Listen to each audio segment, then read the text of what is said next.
Hi అండి, welcome back to my channel. నేను మీకు కల్పనానండి. ఎలా ఉన్నారండి? అందరూ బాగున్నారా? మేమైతే బాగున్నామండి. మీరు అందరూ బాగుండాలి మనస్ఫూర్తిగా అయితే కోరుకుంటున్నాను. ముందుగా వాటి వీడియోలు అయితే బూడిద గుమ్మడికాయతో కాశీ హల్వా అయితే చేశానండి. చాలా బాగుంటుంది టేస్ట్. మన ఆరోగ్యానికి కూడా బూడిద గుమ్మడికాయ చాలా మంచిది కదా. అందుకని వీడియోని ఎక్కడ స్కిప్ చేయకుండా చూసి చివరి వరకు మీకు నచ్చినట్టయితే లైక్ చేయండి, షేర్ చేయండి, కామెంట్ చేయండి.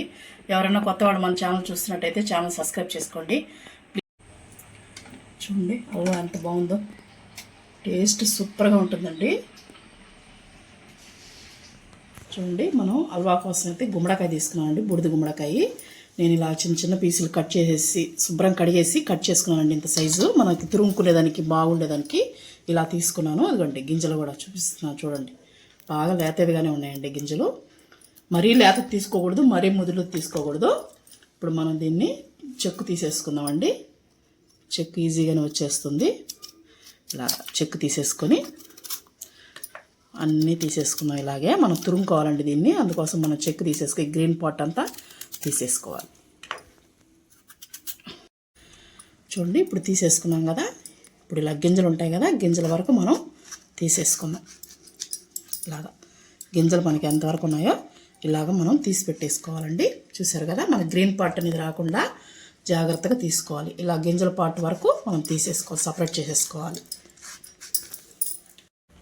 చూడండి, మొత్తం నేను తీసేసి పెట్టేసుకున్నానండి గింజలు. అది ఇప్పుడు మనం దీన్ని ఇలా తీసుకొని తురుముకునేది ఉంటుంది కదండి, ఇలా తురిమేసుకోండి. ఈజీగానే వచ్చేస్తుందండి. మనకి గుమ్మడికాయలో వాటర్ కంటెంట్ ఎక్కువ ఉంటుందండి. బూడిద గుమ్మడికాయ జ్యూస్ కానీ, బూడిద గుమ్మడికాయ హల్వా కానీ, దీంతో దప్పడం కూడా చేసుకోవచ్చండి. పులుసు చాలా బాగుంటుంది. ఇవన్నీ హెల్త్కి చాలా మంచిదండి గుమ్మడికాయ. ఇది ఎన్నో ఆరోగ్యానికి చాలా మంచిదని చెప్తున్నారు కదా, అందుకని మనం ఖచ్చితంగా తినాలండి. చూడండి ఎలా ఉంది, వాటర్ చూడండి ఎలా ఉందో. ఇలాగా తురిమేసుకోండి. నేను అన్నీ తురిమేసుకుంటాను. వీడియో మీకు లెంత్ అయిపోతుంది కాబట్టి తురిమి చూపిస్తాను. మనం తురిమేసుకున్నాం కదా, అది పక్కన పెట్టేసుకొని ఇప్పుడు మనం స్టవ్ అంటించేసి బాండ్లు అయితే పెట్టేసుకున్నానండి. మనం నెయ్యి వేసుకుంటున్నాను. నేను కొంచెం ఒక 3 స్పూన్లు అయితే వేసుకున్నాను అండి. చిన్న స్పూన్తో 3 స్పూన్లు నెయ్యి వేసేసుకొని మనం జీడిపప్పు వేసి వేయించుకుందామండి. సిమ్లో పెట్టి వేయించుకోండి, ఎందుకంటే మాడిపోతాయి కదా జీడిపప్పు.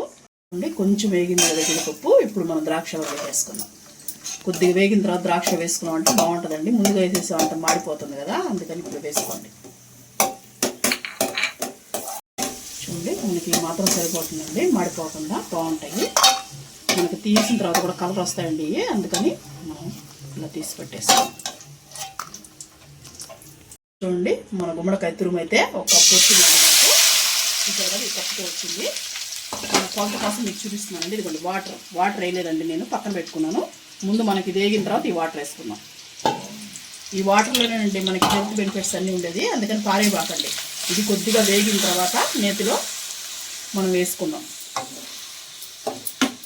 ఈ గుమ్మడికాయ గురించి నాకు ఒకటి గుర్తొస్తుందండి. చిన్నప్పుడు మా ఇంటి వెనక పడి మొలిసిందండి. అది మేము వేయలేదు, పడి మొలిసింది చెట్టు. కానీ కాయలు అయితే చాలా కాసేయండి. కానీ అప్పుడు మనకి ఇన్ని బెనిఫిట్స్ తెలియదు కదా చిన్నప్పుడు. అవి మేము అమ్మేసేవాళ్ళం అండి, మాకు తెలియక. కానీ చెట్టుకు మాత్రం చాలా కాయలు కాసేయండి. మేము కోస్తుంటే బస్తాలు మార్కెట్కి వేసేది. అంటారు కదా, మనం కష్టపడి పెంచుకున్న చెట్టు ఎప్పుడు సరిగా కాయదు, పడి మొలిసింది బాగా కాస్తుంది అంటారు కదా. అలానే భలే కాసిందండి. ఈరోజు నాకు అది గుర్తొస్తుంది హల్వా చేస్తుంటే. ఆ రోజు మనకి దీని గురించి తెలియక అమ్మేసేవాళ్ళం అండి మేము. మా అమ్మ అయితే అసలు అప్పుడు చేసి పెట్టుంటే మాకు బాగుండేదేమో. ఆమె కూడా తెలియదు కానీ నాకు. కానీ ఈ మాత్రం చేసేదండి. ఏంది వీటితో దప్పడం అంటారు కదా, పులుసు, అది మాత్రం పెట్టేది. హల్వా అయితే చేసేది కాదు. దప్పడం అనేది భలే ఉంటుందండి. అది కూడా పులుసు దీంతో, బూడిద గుమ్మడికాయతో.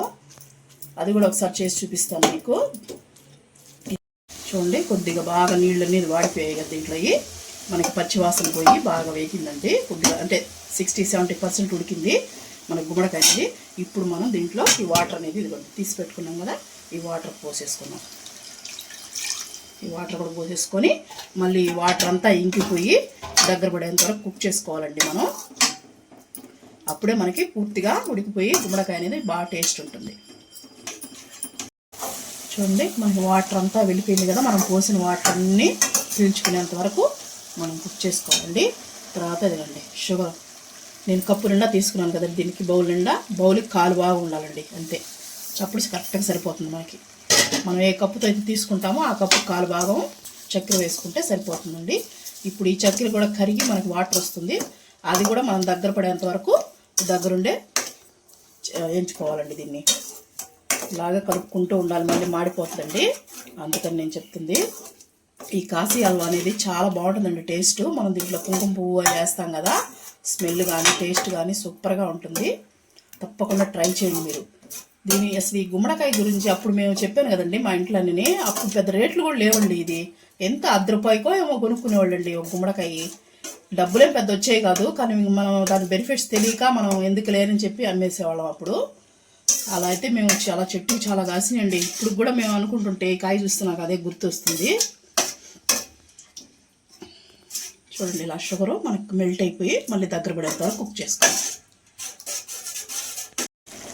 చూడండి, మనకి సగం దగ్గర పడింది చక్కెర వేసిన తర్వాత. ఇప్పుడు మనం ఇదిగండి కుంకుమ పువ్వు కొద్ది నీళ్ళలో నానేసి పెట్టుకున్నానండి ఒక 10 నిమిషాల ముందు. ఇదైతే దీంట్లో వేసేసుకున్నాం. కాశీ హల్వా అంటే కుంకుమ పువ్వే కదండి, టేస్ట్ సూపర్గా ఉంటుంది కుంకుమ పువ్వు వేసిన దానివల్ల. కుంకుమ పువ్వు వేసేసి కలిపేసుకుని మనం దగ్గర పడేంత వరకు కుక్ చేసుకోవడమేనండి. ఇంకా లాస్ట్లో డ్రై ఫ్రూట్స్ వేసుకునేది.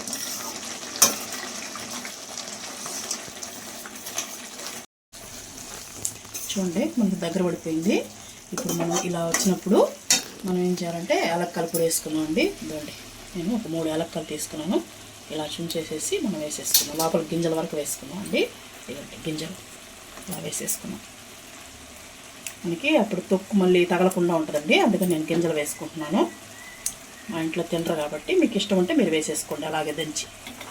ఇప్పుడు మనం జీడిపప్పు అవి కూడా సగం వేసేస్తున్నాను, సగం గార్నిష్ ఉంచుకున్నామండి.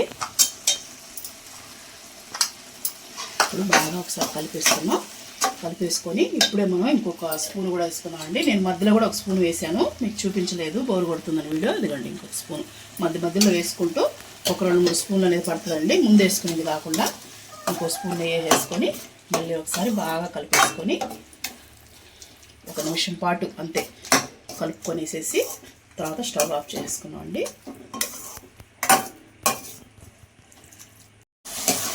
చూడండి, మనం బాగా దగ్గర పడిపోయింది కదా. ఇప్పుడు మనం యాలక్కలు వేసుకున్న తర్వాత 1 నిమిషం పాటు వేసుకుని స్టవ్ ఆఫ్ చేసుకున్నామండి. ఇంక మనం సర్వింగ్ చేసేసుకుందాం. చూడండి, కాశీ హల్వా ఎంత బాగుందో. ఇలాగ చూడండి, మొత్తం నేను సర్వ్ చేసానండి. ఇప్పుడు మనం డ్రై ఫ్రూట్స్ తీసి పెట్టుకున్నాం కదా, అవి కొంచెం గార్నిష్ చేసుకున్నాం పైనుంచి. మనకి చూసేదానికి కూడా బాగుండాలి కదండి, తినేదానికే కాదు టేస్ట్ కూడా చూసేదానికి బాగుండాలి. చూడండి, మనకి కాశీ హల్వా అయితే రెడీ అయిందండి. వాటి వీడియో అయితే ఇదేనండి. మీకు కానీ నచ్చినట్టయితే లైక్ చేయండి, షేర్ చేయండి, కామెంట్ చేయండి.